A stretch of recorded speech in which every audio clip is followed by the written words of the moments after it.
la vida en familia. Hoy presentamos el diálogo restaurativo. Hola, queridos y queridas docentes, les damos la bienvenida a esta nueva charla. Esperamos que estén con mucho ánimo y dispuestos a compartir nuevas experiencias. Hoy vamos a hablar de un tema importante, el diálogo restaurativo.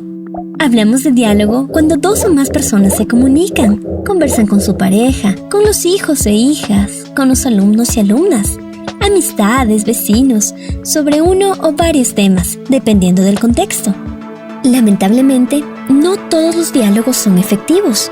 En ciertas ocasiones crean o incrementan la discordia, acentúan las tensiones y problemas en vez de apaciguarlos o solucionarlos. Por eso, es importante saber dialogar adecuadamente, o mejor dicho, restaurativamente. Para que un diálogo sea efectivo, es importante considerar algunos aspectos. Escuchar atentamente al que habla y saber esperar el turno. Hablar en tono de voz cálido o amable para que la otra persona no se ponga a la defensiva. Desarrollar empatía con lo que expresan los demás. Tolerar y respetar otras opciones y puntos de vista. Formular preguntas adecuadas. Un diálogo efectivo se basa en preguntas para esclarecer situaciones, compartir información o expresar pensamientos y sentimientos. Sin embargo, no siempre formulamos las preguntas adecuadas. Efectivamente, formular preguntas de manera adecuada es una habilidad que podemos desarrollar. Hay varios tipos de preguntas. Las preguntas abiertas, que generan opiniones y favorecen respuestas espontáneas basadas en la propia experiencia.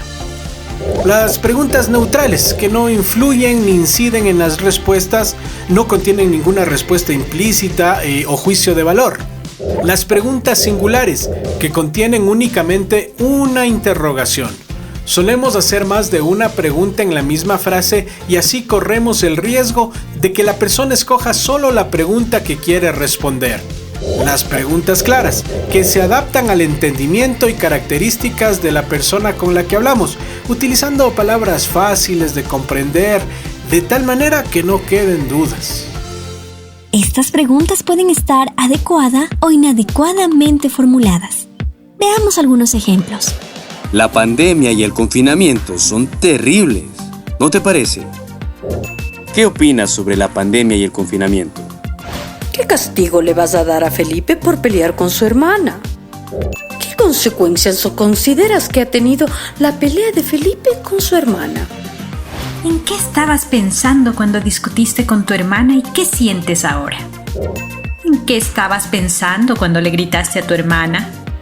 ¿Cuál sería tu reacción si te encontraras con una persona contagiada con COVID? ¿Qué harías si te encuentras con una persona que tiene COVID? ¿Han escuchado hablar de Sócrates, el filósofo y educador griego? Pues él nos enseñó a hacer preguntas muy poderosas, que generan conciencia y no juzgan, por lo que no dañan la autoestima. Promueven la reflexión e invitan a autocuestionarse. Desarrollan la responsabilidad y fomentan el pensamiento, el aprendizaje y la creatividad.